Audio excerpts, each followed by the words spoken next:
My name is Paula Phillips, and I am the school board director from Milwaukee, Wisconsin. I was humbled when the Young Elected Officials Network, made up of more than 1,000 elected officials from across the country, asked me to join America's cabinet as a Secretary of Education to provide our own take on what a cabinet that serves all Americans should actually be doing to help America live up to its promise. My story is like many other first-generation Americans. My dad spent his career in the Marine Corps, and my mom worked in the department stores, second shift on the manufacturing floor, and many other jobs, so my sister and I would have a better life than they could have ever dreamed of for themselves. They believed that great education would unlock the American dream for our family. Growing up, school was more than a means to a great job for me. When my father struggled with his alcoholism, or when my mom lost her job, my school was a sanctuary from my worries. I could focus on being a student and feed my appetite for learning.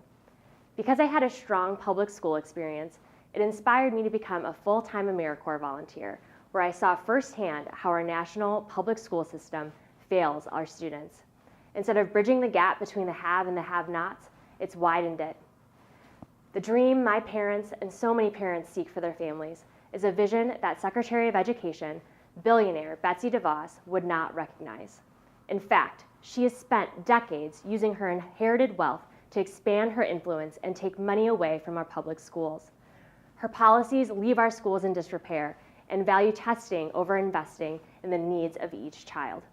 As women on college campuses find strength to report incidents of sexual assault, Betsy DeVos has chosen to roll back their rights and delay their justice.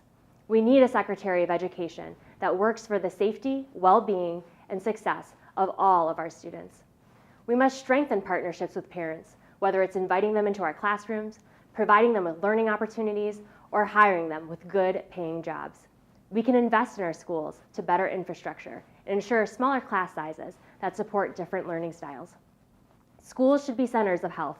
We must add more healthy food options for school, prioritize physical education, introduce school-based family counseling, and have healthcare treatment right in our schools. Lastly, higher education should be affordable. Our students should not be burdened with a lifetime of debt when they enter America's workforce. We need leadership that believes that quality education should be accessible for every student, not just those who are well off. I'm forever indebted to my parents for the sacrifices they made for me, and I'm committed to serving students everywhere so they can be afforded the same opportunities. We cannot support a Secretary of Education that puts private interests over public good. Instead, let's build up public education in and with our communities.